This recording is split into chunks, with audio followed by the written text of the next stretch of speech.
When my father's and brother's blood stained my hands, I realized that life is real, instant, and extremely shocking.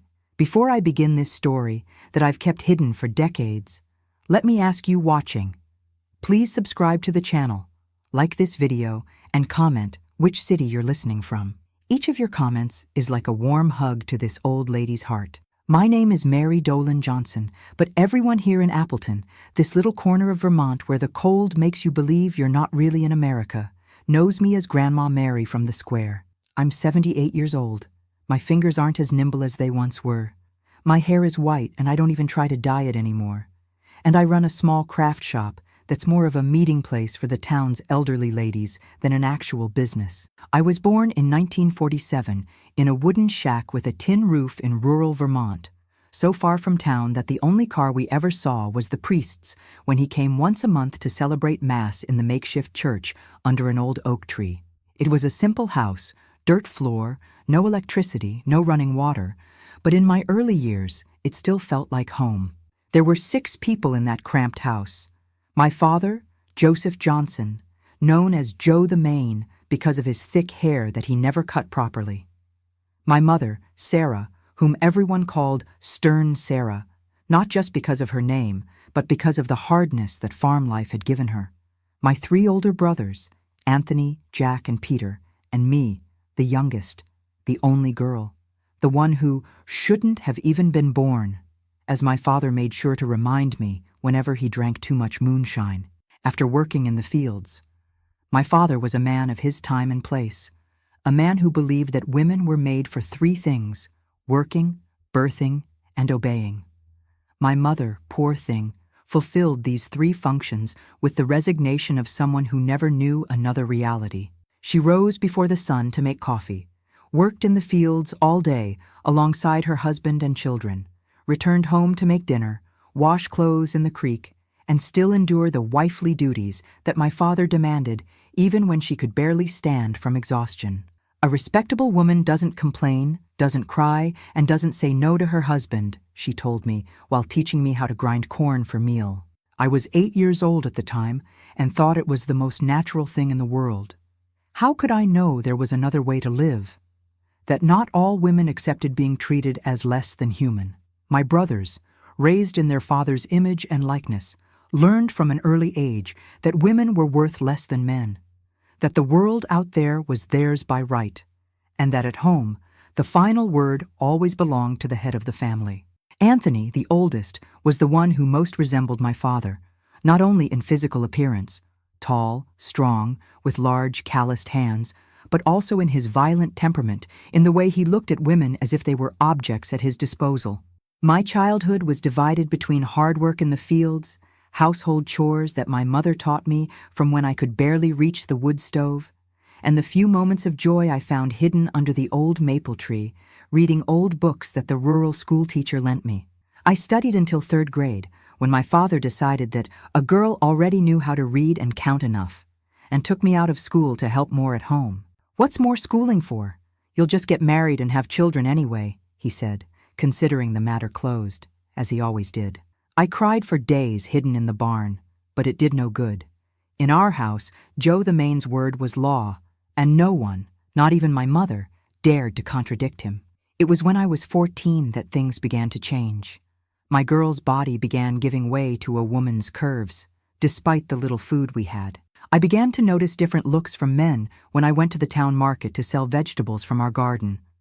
Looks that made me uncomfortable, that seemed to undress me without touching. But no look gave me more fear than that of my own brother, Anthony. He was 22 at the time, already a grown man, working in construction in town, returning home only on weekends. It was on one of these weekends that I noticed, for the first time, the way he looked at me when he thought no one was watching. A look that wasn't from brother to sister, that made my blood freeze in my veins and my heart race with fear. I told my mother in a whisper while we washed clothes in the creek, far from the ears of the men of the house. "Nonsense, girl. He's your brother, blood of your blood. You're imagining things," was her response, without even raising her eyes from the clothes she was scrubbing hard on the stone. But I wasn't imagining. I knew I wasn't. And I started doing everything to never be alone with Anthony, to always have someone nearby, to never cross his path when he returned from town with the moonshine already going to his head. Time passed, and the situation at home got increasingly difficult. The drought of 1962 destroyed almost all our crops. Money, which was already scarce, became even more so, and my father's temper, which was never the best, soured completely. The beatings my mother received, which used to be sporadic, became almost daily, always for the smallest reason: cold food, poorly ironed clothes, or simply because he needed to take out his anger on someone for seeing life so hard. My dear friends who have followed me this far, I want to take a pause to sip some water. If you're enjoying my story, even though it's so sad, leave your like and comment which city you're watching from. Each of your comments is a ray of sunshine that illuminates this old lady's heart. It was during this difficult period that my maternal grandmother, Mrs. Josephine, who lived alone in a small house in town, began to get sick. My mother, being an only child, was the only one who could take care of her. After much discussion, my father allowed her to spend a few days a week in town, caring for her sick mother, but only on the condition that I take over all her duties at home. "If you don't manage the work, you'll get beaten until you learn," he warned on the morning my mother left for the first time to town, a bundle of clothes under her arm and her eyes full of concern at leaving me alone with those men. The first weeks were for adaptation. I woke up before dawn to prepare breakfast, made lunch, dinner, washed, ironed, cleaned, all under the critical eye of my father and the other look of my brother Anthony. My other brothers, Jack and Peter, had already left home by this time, one working at a lumber mill in Maine, the other trying his luck in Chicago. It was just the three of us in that house that each day seemed more suffocating. It was on a Thursday, the day my mother always went to town, that what I had feared so much happened. I was in the small makeshift bathroom at the back of the house, bathing with water I had carried in buckets from the creek, when I heard the door open. Before I could scream, my brother Anthony's large, calloused hand covered my mouth. "Don't even think about screaming, brat. I've been waiting for a chance like this for a long time," he whispered in my ear, the hot breath of moonshine giving me nausea. I tried to fight, tried to struggle, but he was much stronger. The details of what happened in that bathroom are things I prefer not to tell, that I've spent my whole life trying to forget. I only know that when it was all over, he left me curled up on the floor, trembling, with a clear threat: "If you tell anyone, I'll kill you and Mom." Tears mixed with the bath water as I tried to clean my body, feeling that I would never really be clean again. How could I tell anyone? Who would believe me against the word of the eldest son, my father's favorite? And even if they believed, what would happen afterward? In that place, at that time, it wasn't uncommon to blame the girl herself for provoking men. I spent the night wide awake, curled up on the straw mat that served as my bed, a piece of wood hidden under the pillow, trembling at every noise. The next morning, when my father and Anthony left for the fields, I ran to the creek and washed myself again, scrubbing my skin until it was red, as if the water could wash away the shame and disgust I felt. I decided I would tell my mother everything when she returned on Sunday. Despite my fear of the consequences, I couldn't keep that to myself. I couldn't continue living under the same roof as my abuser without any protection. But fate, which had already been so cruel to me, decided to give me another blow. On Saturday night, while preparing dinner, my father arrived with the news. My grandmother had gotten much worse, was in her final hours. My mother wouldn't return on Sunday as planned. She would stay in town until the end, until the funeral, perhaps for a whole week more. That news was like a bucket of cold water. Another week alone in that house, another week at the mercy of those men. I cried silently while stirring the pot of beans, the tears falling directly into the thick broth without anyone noticing. It was that night, after my father and Anthony had drunk almost an entire jug of moonshine and were snoring loudly in their hammocks, that I began to plan. I couldn't continue like this. I wouldn't survive another week in that house, not the way things were. I needed to protect myself, and if no one would do it for me, I would have to do it myself. Sunday was bath day for them, always together to save water, taking advantage of the buckets I filled from the creek. It was the moment when they would be most vulnerable, without the knives they normally carried at their waists, without clothes, without the possibility of easily pursuing me if I managed to do what I was planning. My father kept a sharp machete that he used for cutting wood. I knew where it was. I also knew how to use it. It wasn't the first time I had picked up a heavy tool. I had helped in the fields for as long as I could remember, had strength in my arms despite my thinness, knew how to handle that blade. As I planned every detail that night, unable to sleep, with my heart beating so hard it seemed like it would come out of my mouth, something inside me changed. I was no longer that frightened girl, paralyzed by fear. It was a different force, a cold determination that I had never felt before. I would survive, at any cost. That night, I made my decision. It was them or me, and it wouldn't be me. I spent all Sunday pretending normalcy. I made coffee, served it without looking them in the eyes, prepared lunch, washed the dishes. Every minute was an agony. Every second brought me closer to what I needed to do. Fear mixed with a cold determination I had never felt before. When the sun began to set, I filled the buckets for their bath as I always did. But this time, there was a different detail. The machete that my father used for cutting wood, the one he always kept sharp as a razor, wasn't in the corner of the kitchen where it usually stayed. It was hidden inside the bathroom under one of the buckets. What happened in that bathroom changed my life forever. I'm not proud, but I don't regret it either. I did what I had to do to survive. When I finished, there were 2 fewer lives in that house and blood on my girl's hands that would never be a girl's hands again. I cleaned everything carefully. I washed the machete in the creek, scrubbed the bathroom floor, dragged the bodies to the hole my father had started digging for a cistern.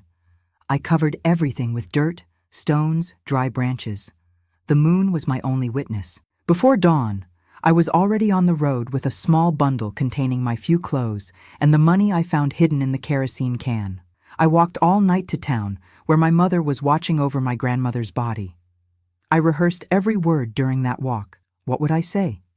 How would I explain the sudden disappearance of the 2 men of the house? The story I invented was simple. I had heard them talking about going to the gold mines in California, where they said there was gold. Then, they had a bad fight and left, each going their separate way. At that time, it was common for men to abandon their families in search of a better life, of fortunes they almost never found. When I arrived at my grandmother's house, I found my mother sitting next to the body, her eyes swollen from crying so much. She saw me arrive and opened her arms, without the strength to ask why I was there. "They left, Mom," I said simply, when she finally asked about my father and my brother. "They had a big fight and left." She nodded without the energy to question more. The grief for her own mother consumed all her strength. Perhaps deep down, she even felt relief. Who can say? My grandmother was buried the next day. A simple coffin, a wooden cross, few people to say goodbye. After the burial, I looked at my mother and saw a woman broken by life. We couldn't go back to that house in the middle of nowhere with its terrible memories and buried secrets. "And now, Mom? Where will we go?" I asked, holding her hand, feeling the hard calluses from years of work in the fields. "We stay here," she replied, looking at the small adobe house my grandmother had left. "This house is now ours. We start over." And so it was. In the following weeks, we adapted our lives to the town. My mother washed clothes for wealthier families. I helped clean houses. We slept on a mattress on the living room floor, ate what we could buy with the little money we earned. It wasn't much, but it was a roof over our heads, away from those ghosts. But ghosts, my dears, sometimes follow us even when we think we've left them behind. At night, when I closed my eyes, I saw that scene again. The machete, the blood, their eyes as life drained away. I would wake up screaming, in a cold sweat, smelling the metallic scent of blood, as if it were still on my hands. My mother thought it was longing, that I was crying for the father and brother who had gone away. "They'll come back someday, daughter," she would say, trying to console me. "When they gather money in the gold mines, they'll come back to get us." How could I tell the truth? How could I destroy the last hope she had? So I swallowed the tears, nodded, and carried my secret in silence, like a tumor growing inside me. It was during this time that I began to cough. At first, I thought it was just a cold, but the cough wouldn't go away. It came with fever at night, with a fatigue that seemed to drain all my strength. My mother, already weakened by the loss of her own mother, now consumed herself with worry for me. "It's just a cold," I repeated, trying not to worry her more. "Tomorrow I'll be better." But I didn't get better. The cough worsened. I began to sweat so much at night that I would wake up with the mattress soaked. I lost so much weight that my ribs showed under my thin skin. The town doctor, called by one of my mother's employers, who saw my condition, made the diagnosis: tuberculosis, probably contracted during the days I spent by my dying grandmother's side. My loves who are listening to me, have you ever received news that seemed like the end of the world? A diagnosis that was almost a death sentence? At that time, tuberculosis was serious, especially for a poor rural girl, without resources for proper treatment. Leave in the comments if you've ever gone through a similar ordeal, or know someone who has faced a serious illness. Knowing that we are not alone in our struggles helps carry the burden. "We need to admit her to a sanatorium," the doctor told my mother. "There's no adequate treatment here. In New York, perhaps." New York was like another world to us. A distant, gigantic city full of tall buildings and people too hurried to notice two poor rural women. But it was also our only chance. "I won't let my daughter go alone," my mother declared, with a firmness I hadn't seen in her for a long time. "If she goes, I go too." That's how, 6 months after leaving the farm with blood on my hands and a heavy secret in my heart, I found myself on an endless bus journey to New York. The cough tore at my chest, the fever came and went, sometimes so high that I was delirious. My mother, sitting beside me, held my hand as if she could anchor me to life with just that touch. We had little money, almost no luggage, just the address of a distant countryman who had migrated years before, and they said, had done well in the big city. He was the brother of a neighbor from town, a man we barely knew, our only hope in a huge and indifferent city. When we arrived at the bus station in New York, it was already night. A cold, damp night, so different from the hot, dry nights of rural Vermont. My mother, who had never left the interior of Vermont, looked frightened at the tall buildings, at the lights, at the crowd moving hurriedly around us. Luckily, that countryman came to get us. Mr. Manuel, a middle-aged man with a northeastern accent, already diluted by years in the capital, took us to a small room at the back of his house in the outskirts. The next day, he helped find the sanatorium, got the papers for my admission, even lent money to my mother to rent a room in a nearby boarding house. The St. Elizabeth Sanatorium would be my home for the next 9 months. A sad place, with gray walls and the smell of disinfectant, where the constant sound of coughs and moans of pain was only interrupted by the siren announcing meals or bedtime. There, lying on a narrow bed, staring at the cracked ceiling day after day, I began to relive that afternoon in the bathroom on the farm, not only with guilt or fear, but with a strange sense of detachment, as if it had happened to someone else. Visits were allowed only on Sundays, for half an hour. My mother never missed one. She always arrived bringing some fruit, a cookie, any small treat she could buy with the money she earned as a domestic in a family home. She would sit beside my bed, hold my increasingly thin and transparent hand, and tell stories of the big city, of things she had seen, of people she had met. "How are my father and my brother? Have they sent news?" she would always ask, her feverish eyes fixed on my face as if she could extract the truth from me just by looking. "Not yet, Mom," I would answer, averting my eyes, pretending to adjust the sheet. "But they will soon. The gold mines are far away, letters take time to arrive." It was a necessary lie, I told myself, a lie to protect her, to give her a little hope in those difficult days. Sometimes, I caught myself inventing elaborate details, that they had found gold, that they were saving money to come get us, that soon we would all be together again. Lies that came so naturally from my mouth that sometimes I almost believed them. 3 months after my admission, my mother began to show the first signs of the disease. The same cough, the same fever, the same fatigue. By taking care of me, by sleeping in the same room when I was in the most contagious phase, she had contracted tuberculosis too. She tried to hide the symptoms at first. She would cough to the side, disguise the sweat on her forehead saying it was hot, explain the growing thinness by saying she was saving on food to bring me more fruit. But I knew those signs. I had lived each one of them in my own skin. "Mom, you need to get treatment," I said, during one of those Sunday visits, seeing how she could barely sit up. She was so weak. "Please go to the doctor." "Nonsense, daughter. It's just a cold. It will pass soon," she replied, using the same words I had used months before. But it didn't pass. The following week, she didn't come to visit me, nor the next. When I finally received news, it was through Mr. Manuel. My mother had been admitted, too, to another ward of the same sanatorium. For weeks, I begged to see her. The nurses said it wasn't possible, that I was still too weak to walk to the other ward, that the rules didn't allow it. Until one day, one of them, Mrs. Carmen, a woman from the South like us, who had seen something in my eyes that moved her, broke the rules. In the dead of night, she helped me walk through the cold corridor, took me to my mother's bedside. What I saw broke my heart. My mother, always so strong despite everything, was unrecognizable. So thin she seemed just bones covered by a thin layer of skin. Her hair, which already had some gray strands when we left Vermont, now completely gray, her eyes sunken in their sockets, shining with the fever that consumed her. "My daughter," she whispered when she saw me, trying to raise her hand to touch my face. "Forgive your mother for not taking care of you properly."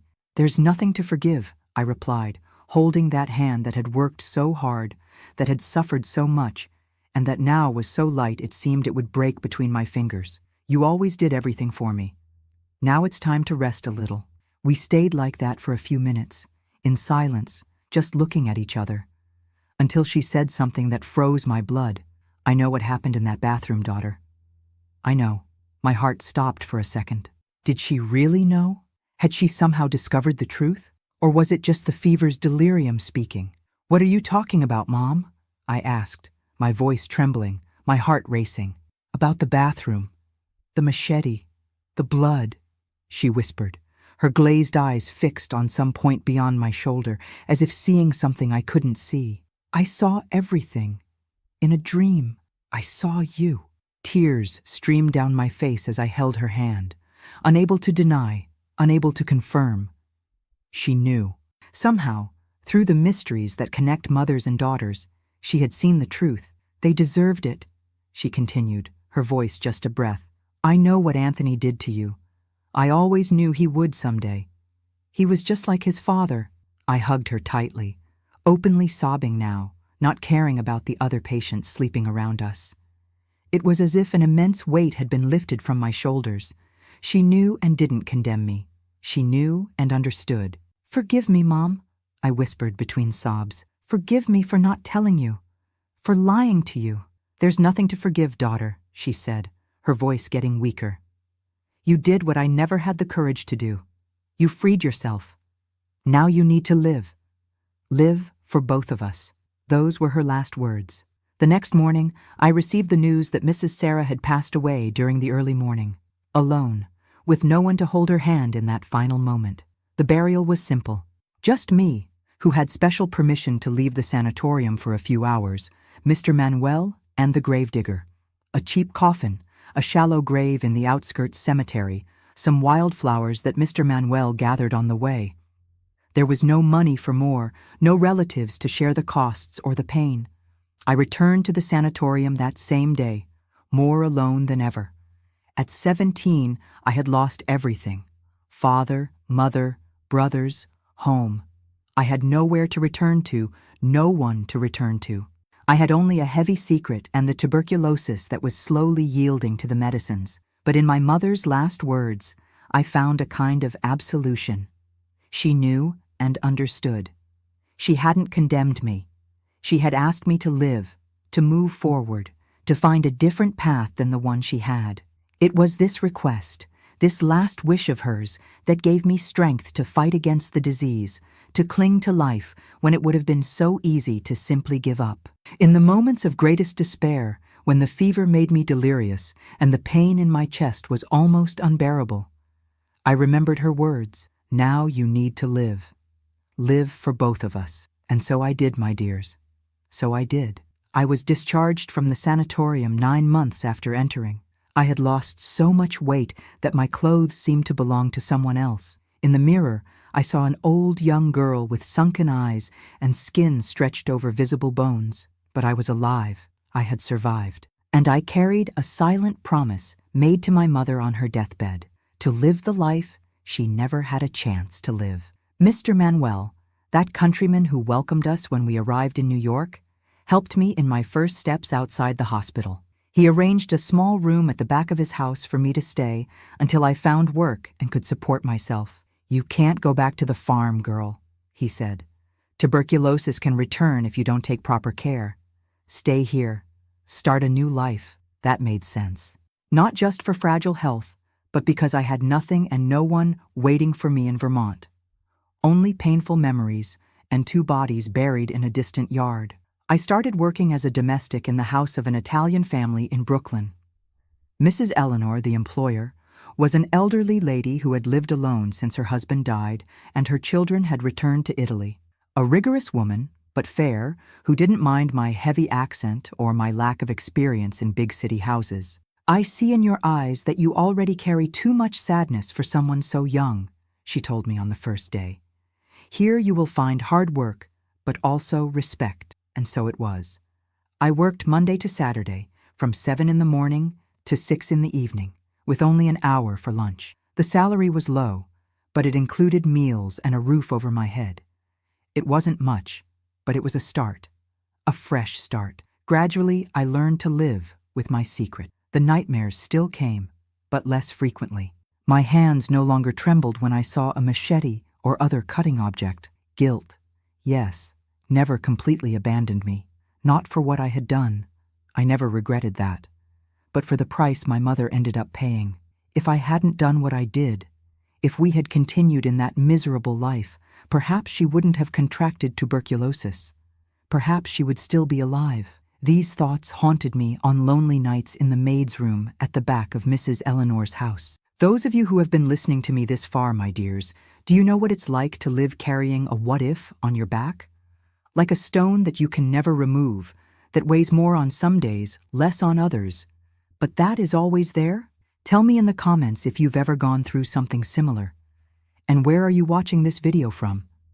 Knowing that there are people listening from every corner of this country warms my heart. It was on a Sunday, my only day off, that my life began to really change. I was in Central Park, sitting on a bench, watching families walking with their children, couples holding hands, a whole life that seemed so distant from my reality. A young man was playing ball with his friends nearby. At one point, the ball escaped and came to rest at my feet. When I got up to return it, our eyes met. He smiled, a simple smile, without ulterior motives, just a silent thank you. Something in that look, a kindness, a sincere curiosity, moved me in a way I had never felt before. "Thank you," he said, taking the ball. He hesitated for an instant, as if he wanted to say something more, but his friends were calling him back to the game. The following Sunday I returned to the same park, sat on the same bench. I wouldn't admit it to myself, but I was hoping to see him again. And he appeared. This time, alone, walking slowly, like someone who is in no hurry and has no commitments. "You were here last week," he said, stopping near my bench. It wasn't a question, but a statement. "You were too," I replied, feeling my face blush. "Charles," he introduced himself, extending his hand. "Mary Dolan," I said, shaking his hand quickly, unaccustomed to this type of contact. "But everyone calls me Mary." We began to talk timidly that day, and then we met, by chance, on the following Sundays. Charles was the son of rural migrants like me, but had been born in New York. He worked as a delivery boy at a neighborhood pharmacy, dreamed of having his own business one day. He had gentle eyes and strong hands that never tried to touch me without permission. Gradually, in Sunday meetings that became a ritual, I began to open up. I told him about my childhood in rural Vermont, about the mother who had died of tuberculosis, about the brothers who had gone their own ways. I spoke of the drought, the poverty, the difficulties, but I never mentioned the bathroom. I never spoke of the machete. I never told about the bodies buried in the yard, not for lack of trust in Charles, who proved with each Sunday to be a different man from all I had known. But because some things are too big, too heavy to share, even with those we love, because yes, gradually, I found myself in love with him, with the calm way he spoke, with the way he really listened when I told him something, with the simple but honest dreams he had. It was a love different from anything I knew, without fear, without violence, without that constant feeling of being watched, like prey. In the first months, each touch, each proximity made me stiffen, unconsciously expecting the pain that always came afterward. But the pain never came.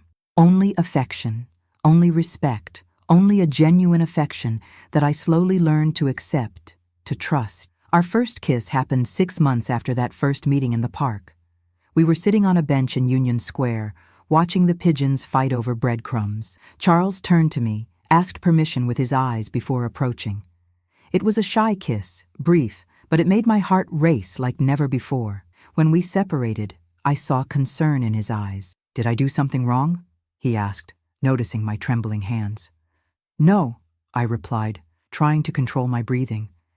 "It's just that it's never been like this before." "Like what?" "Gentle, respectful, as if I mattered." He held my hands between his, without force, just a firm and reassuring touch. "You do matter, Mary, much more than you imagine." At that moment, sitting on that park bench with a man who really saw me, who really respected me, who really cared, I felt something snap inside me. As if an old wound, which had healed wrong, was finally opened and began to heal in the right way. We cried lying on my bed after the first failed attempts at physical intimacy. Charles never pressured me, never showed impatience. He just held me while I sobbed, releasing pains I didn't even know I still harbored. When I finally managed to give myself completely to him, months later, it was like rediscovering my own body, no longer as a battlefield, marked by violations and pains, but as a place of pleasure, of connection, of calm. We dated for 2 years before getting married. A simple ceremony at the courthouse, followed by lunch at his mother's house with the few relatives and friends we had.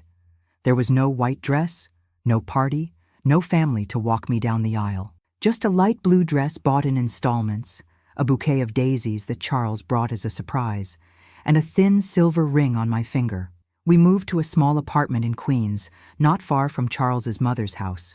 Just 2 rooms, but ours. A place where no ghosts visited us, where we could build new memories, good memories that would gradually replace the bad ones. It was during this time that I began to study again. Evening remedial classes, twice a week, after work at Mrs. Eleanor's house. Charles encouraged me, helped me with the lessons, celebrated each small achievement as if it were a great feat. "You have potential for much more than cleaning other people's houses," he would tell me when I doubted my ability. "One day you'll go to college, you'll be a respected professional, you'll help other people who went through what you went through." At that time, I thought he was dreaming too big. How could a poor, semi-literate country girl go so far? But Charles believed in me with such unshakable certainty that gradually I began to believe too. I studied with fierce dedication. Every free minute was spent with books, notebooks, exercises. When I finished the remedial course 3 years later, I had the best grades in the class. The teacher called me aside after graduation. "You have potential, Mary," she said, adjusting her glasses on her thin nose. "You should continue studying." Those words, so similar to what Charles had been repeating for years, finally found fertile ground. The following week, I looked for information about a nursing technical course that accepted scholarship students. "It's perfect for you," Charles exclaimed when I told him about the course. "You, who have suffered so much with illness, will be able to help others not to suffer the same." There was a symmetry in this that seemed right. I, who had known so much pain, could learn to alleviate it in others. There was a kind of redemption in this path that now opened before me. I prepared for months for the selection test. I studied after work, on weekends, in every free minute. Charles helped me by asking questions while I washed the dinner dishes. It was quite an effort, and when the result came out, I could hardly believe it. I had passed in 3rd place. The course would last 2 years, with classes in the morning and internship in the afternoon. I had to leave my job at Mrs. Eleanor's house, which meant tightening an already thin budget. Charles took on more overtime at the pharmacy. I began doing sewing work at night to supplement our income. They were years of scarcity, of sacrifice, but I never regretted it. It was during the nursing course, caring for patients with stories as painful as mine, that I began to better understand what had happened in that bathroom so many years ago. It wasn't just about revenge, about returning the violence I had suffered in kind. It was about survival, about doing what needed to be done to continue existing. In basic psychology classes, I learned about trauma, about defense mechanisms, about how the mind processes devastating events. I began to see my past not just as a sequence of horrors, but as a journey of survival against all expectations. Gradually, the weight of that secret became lighter. Not through forgetting. I never forgot what happened in that bathroom, never forgot the bodies buried in the yard, but because I began to forgive that 16-year-old girl who had no choice, who did what she did to stay alive. My secret stayed with me. I never told Charles, never told anyone after my mother passed, not out of fear of judgment. With time, I learned that what others think of me matters less than what I think of myself. But because some stories are ours to carry, some scars are marks of battles we fought alone. Charles sometimes noticed my distant look when something made me remember those days. A news story in the paper, a similar case during my internship, the smell of wet earth after rain. In these moments, he would just hold my hand without questions, respecting the silence I needed. It was one of the many reasons why I loved him more each day. When I graduated as a nurse technician, at 22, I felt I had finally found my path, working at the same hospital where I had done the course, caring mainly for women and children. I discovered that my own pain could be transformed into compassion, into understanding, into concrete help for those who needed it. I developed a special sensitivity to recognize the signs of abuse and violence that many tried to hide.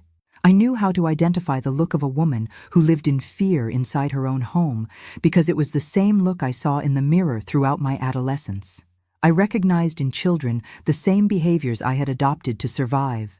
The way of shrinking when someone raised their voice, the startling at the slightest unexpected touch. Many times, I was the first to notice that fall down the stairs was actually a punch, that those playful bruises were actually signs of something much worse. In the 70s, these things were still treated as family problems in which no one should interfere. But I interfered. Discreetly, offering information, offering a word of support, sometimes just a look that said, "I know, I understand, you are not alone." Each woman I managed to help, each child I managed to protect, was as if I were saving a bit of myself. As if, through them, I could give the girl I once was the help I never had. The perfect plan, after all, hadn't just been that Sunday afternoon in rural Vermont with a machete hidden under a bucket. The perfect plan was this: to survive, rebuild, transform pain into purpose. It was to use scars not as reminders of what hurt me, but as maps to help others find their own way out of hell. While many plans in life fail, this one, the most unlikely of all, was working. Each day, each month, each year, I moved a little further away from that wooden house, from that bathroom, from those ghosts. Not through forgetting, but through growth, like a tree that, planted in poor soil, finds strength to grow toward the sun, its roots always firm in the earth that saw it born, but its branches increasingly higher, seeking the light. When I finished the nursing course, my life finally seemed to be on track. I was married to a good man, had a respectable profession, a roof over my head. But inside, I still carried that weight. It was no longer a crushing stone like in the first years, but a constant presence, like a shadow that lengthens or shortens, depending on the light, but never completely disappears. I worked mainly with women and children in the hospital. It wasn't a conscious choice at first, but over time, I realized it was where I felt most useful, where I could really make a difference. I had a special ability to identify signs that no one else noticed, the way a woman would shrink when her husband entered the room, the look of a child that would avert when they mentioned the father or uncle. "How do you know?" Dr. Robert, the head physician of pediatrics, once asked, after I identified signs of abuse in a girl everyone thought was just shy and clumsy. "How can you see what no one else sees?" "I recognize the look," I simply replied. "I've seen it in the mirror many times." The doctor didn't insist, respecting my silence about my own past. But from that day on, he began to call me whenever he suspected similar cases. Over time, I became a kind of reference in the hospital for this type of situation. It was 1975, a time when domestic violence was still treated as a private matter, when child abuse was often ignored or minimized. There were no women's police stations. There were no specific laws to protect victims. There wasn't the social awareness we have today, even if still imperfect. Amid this scenario, I began to do what I could. With the limited resources I had, I would talk privately with women I identified as victims, offer information about shelters that were beginning to appear in the city, sometimes hide a patient in the hospital ward for longer than necessary, just to give her a few days of peace while trying to find a way out.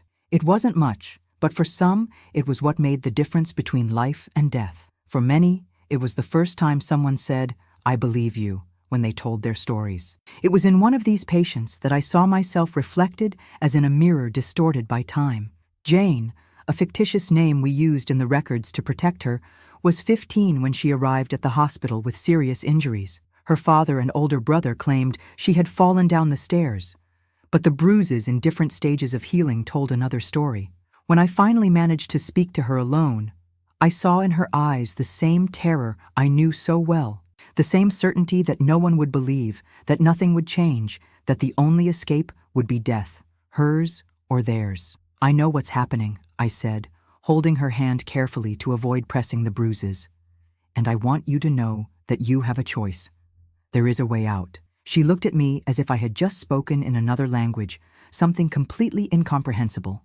The idea of choice, of a way out, seemed an alien concept to someone who lived imprisoned by fear and violence. In the days that followed, while caring for her physical wounds, I also began to work on those invisible, harder to heal. I would talk to her whenever possible, telling stories of other women who had managed to escape, who had rebuilt their lives. I never mentioned my own story, but it was there, between the lines, in the conviction with which I said, "It is possible to start over."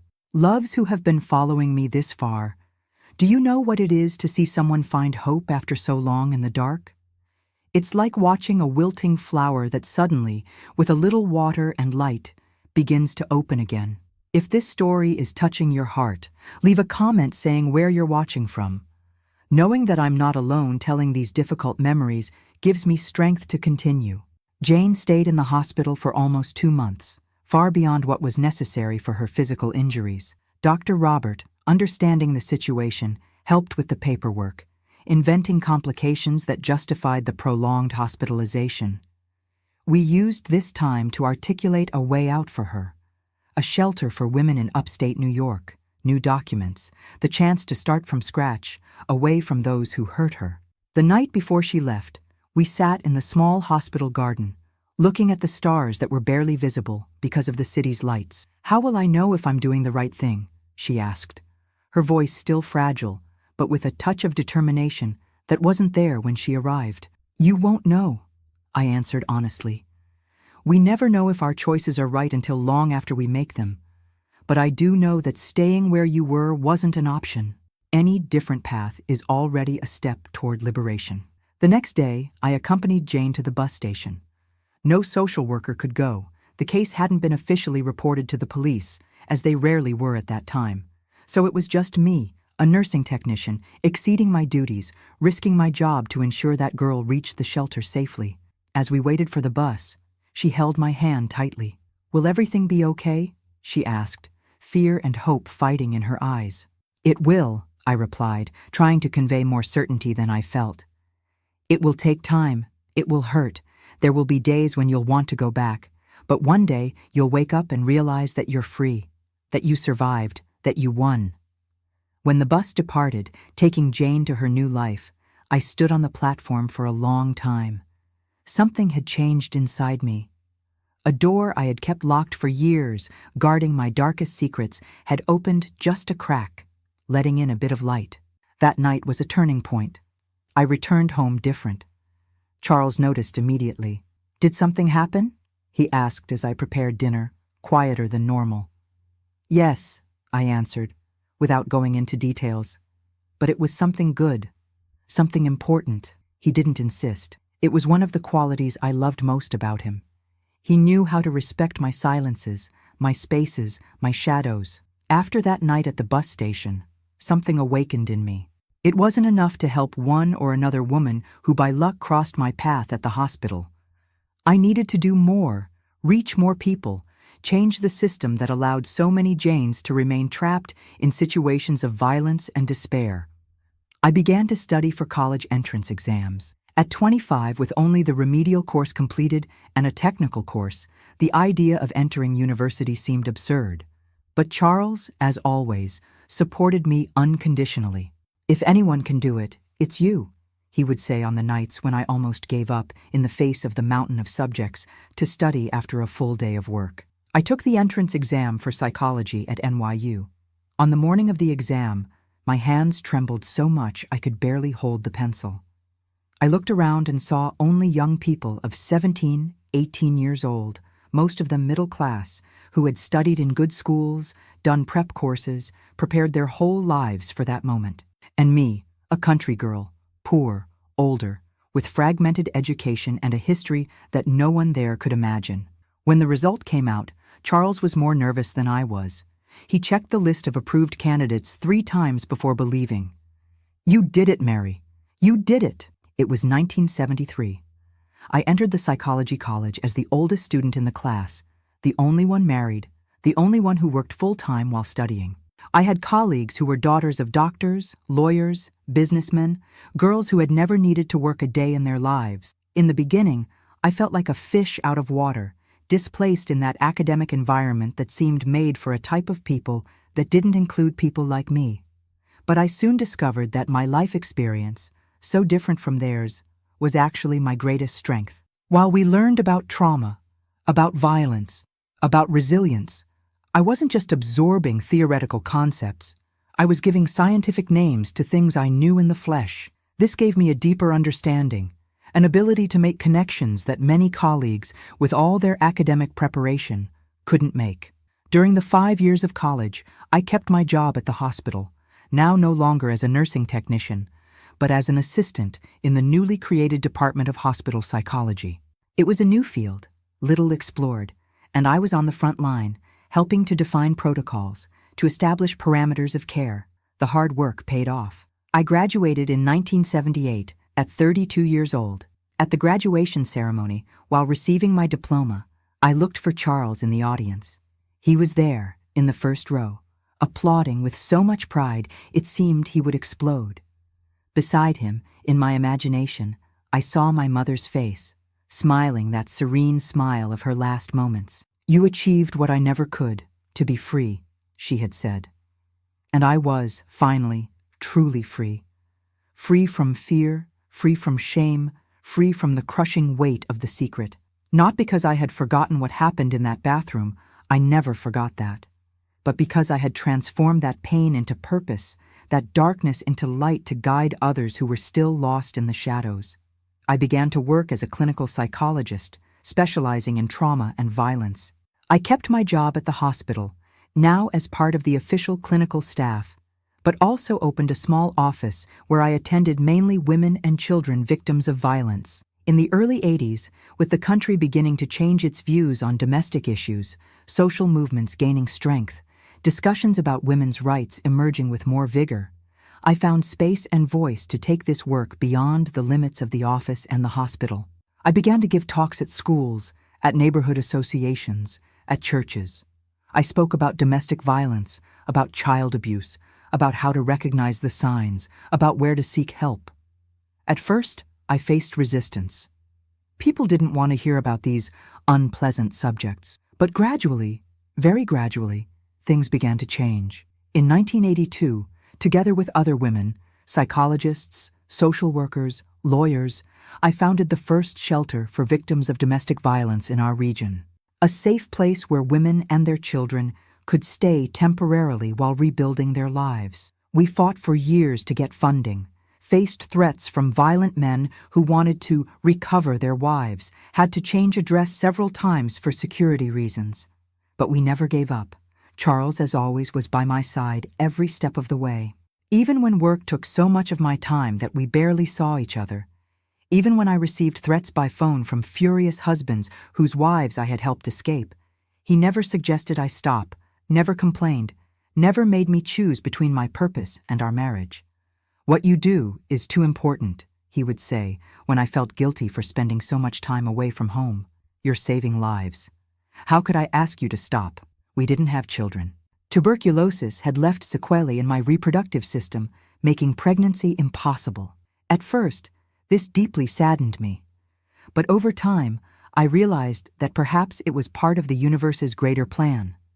The dozens of children I helped over the years, whom I temporarily sheltered in the refuge, whom I saw grow and recover from trauma, became in some way my daughters and sons. True liberation, I realized over these years, didn't come on the night I buried those bodies in the yard of the wooden house. That was just the first stage, necessary but insufficient. True liberation came gradually, with each woman I helped find her own way out of hell, with each child who managed to smile again after so much suffering. True liberation came when I understood that my story, however painful it might be, didn't define me, that I could use it not as a chain that tied me to the past, but as a tool to build a better future, for me and for others, that the greatest revenge against those who tried to destroy me wasn't killing them, but living fully, loving deeply, and helping others do the same. I never saw Jane again after that night at the bus station, but years later, we received at the shelter a young mother fleeing from her violent husband. While telling her story, she mentioned the nurse who had helped her escape from her father's and brother's house years before, who had given her courage to believe that she deserved a better life. She said that one day I would wake up and realize that I was free, that I had survived, that I had won, she recounted, holding her small child in her arms. And she was right. That's why I'm here now, seeking help again. Because I know I can start over once more. At that moment, I understood that liberation is not a single event, but a continuous process. That sometimes we need to free ourselves several times throughout life, from the different prisons in which we find ourselves, and that each time we become a little stronger, a little wiser, a little more free. The frightened girl from the bathroom had finally found peace, not through forgetting, not through denial, but through transformation. What happened that night never ceased to be part of my story, but it ceased to be my entire story. It became just a chapter, painful, yes, but not definitive, of a much larger story of resilience, of purpose, of true liberation.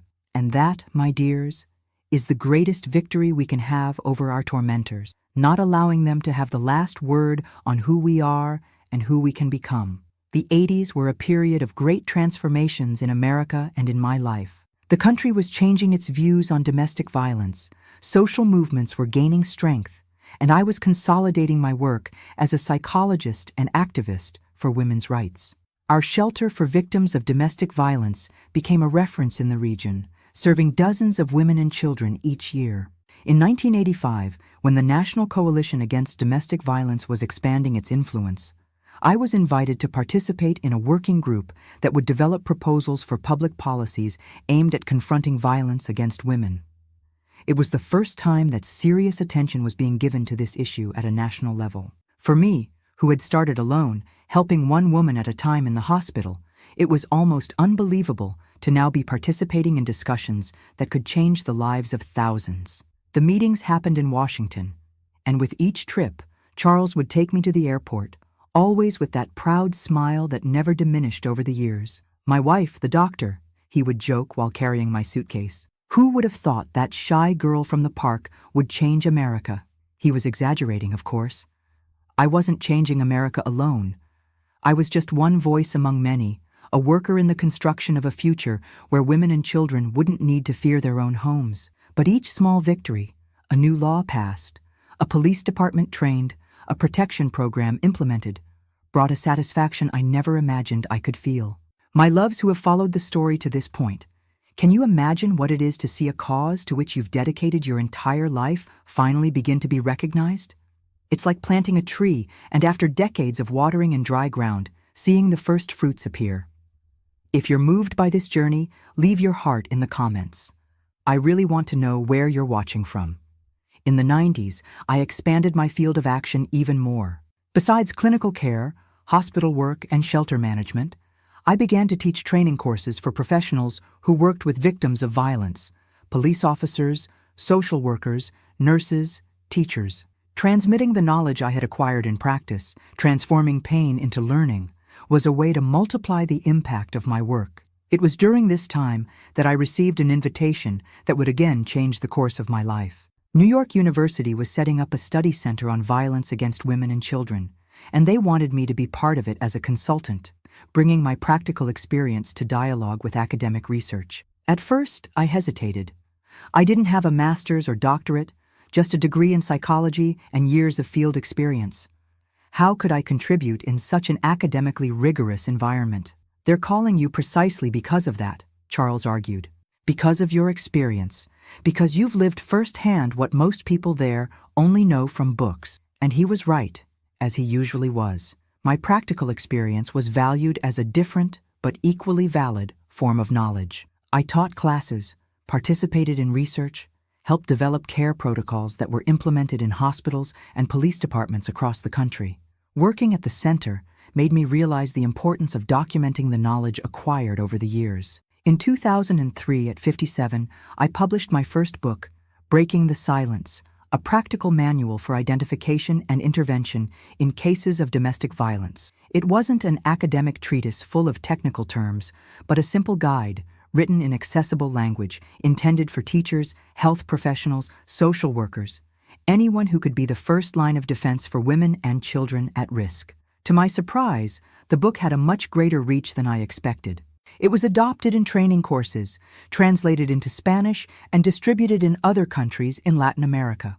I received invitations for international lectures, for consultancies, to participate in global forums on the subject. Charles, already retired from the pharmacy, accompanied me on many of these trips. I never imagined I would see Paris, he said, as we walked hand in hand through the streets of the City of Light, where I had been invited to a human rights congress.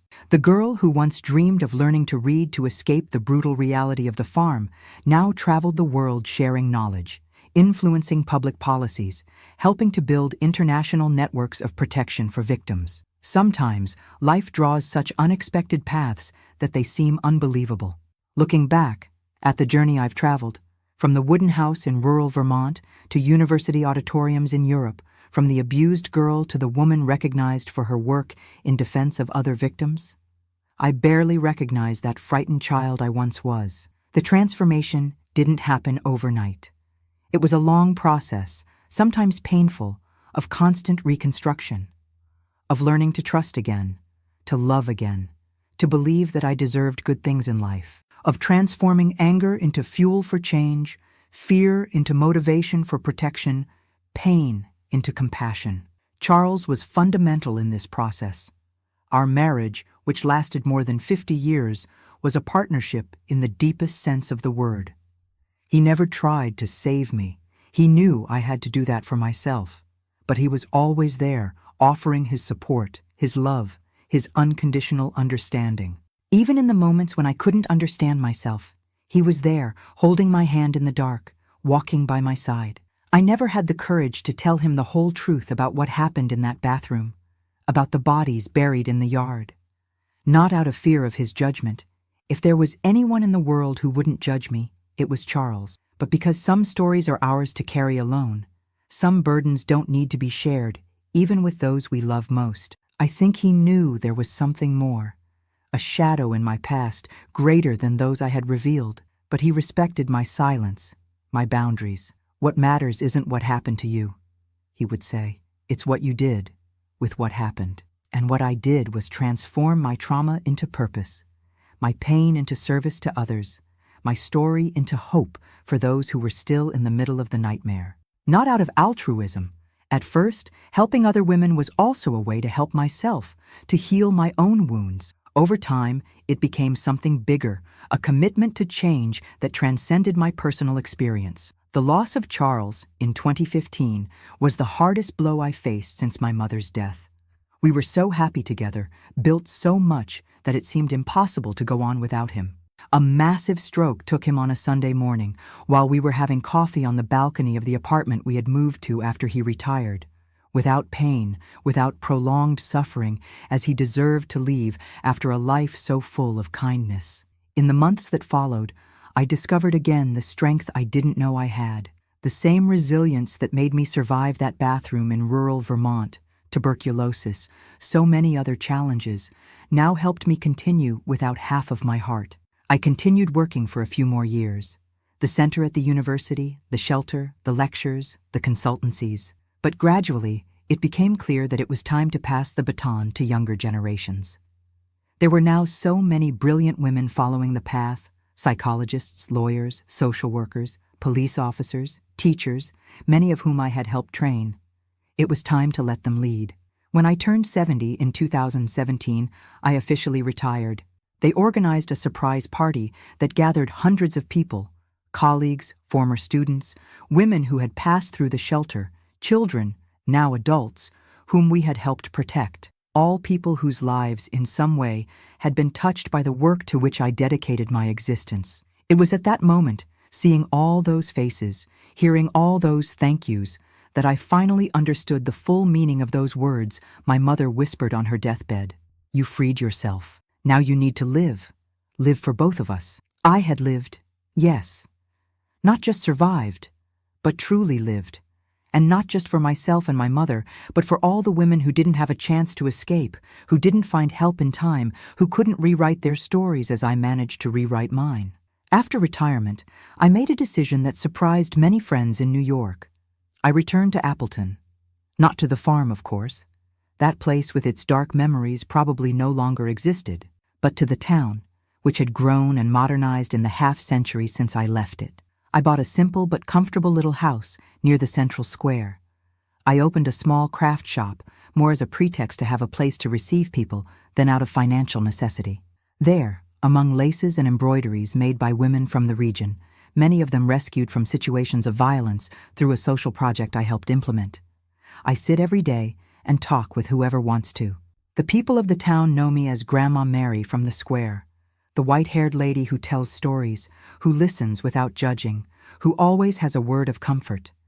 Few know my complete trajectory, the published books, the international lectures, the pioneering work in New York, and even fewer know the deepest secret of that bathroom in rural Vermont, of those bodies buried in a yard that probably no longer exists. Sometimes, when I'm alone at night, looking at the stars through the window, I still think about that day, not with guilt. That emotion was left behind a long time ago. I think with a kind of quiet acceptance. I did what I needed to do to survive, and then I used my survival to help others not need to do the same. Life has this strange way of creating meaning even from the most painful experiences. What seems an unbearable curse can, with time and work, transform into a blessing, not just for us, but for others. Our deepest wounds, when healed, can become sources of healing for the world around us. If you, my dears, who have accompanied me this far, take any lesson from my story, let it be this: the past marks us, but doesn't define us. We can choose how to use our scars, whether to perpetuate pain or to recognize and heal the pain of others. We can be shaped by the violence we suffered or by the strength we discovered to overcome it. The choice is difficult, the path is long, but it is a possible choice. Today, at 78, I look back with a mixture of amazement and gratitude. Amazement for the child who survived against all odds. Gratitude for the life I managed to build from the rubble of what was taken from me. I don't know how much longer I have in this world, but I know that each day is a victory over those who tried to destroy me. Each smile is an act of resistance. Each moment of peace is proof that, in the end, they didn't win. I won. I not only survived, but flourished, and I helped others do the same. I also ask, with an open heart, that you like this video, subscribe to the Grandparents' Tales channel, and especially comment where you're watching from. Each story shared is a hand extended to someone who may be going through the same now, feeling as alone as I felt in that bathroom so many years ago. Life isn't easy for anyone, my loves. We all carry our burdens, visible or not. But if we can share the weight, if we can extend a hand to each other, if we can transform our pain into purpose, well, there lies the true miracle of human existence. The ability to rebuild from scratch, to be reborn from our own ashes, to find light even in the deepest darkness. I'm Grandma Mary from the Square, and this was my story. Thank you for listening to me with such affection and respect. May God bless each one of you, and may strength and hope never be lacking in your hearts.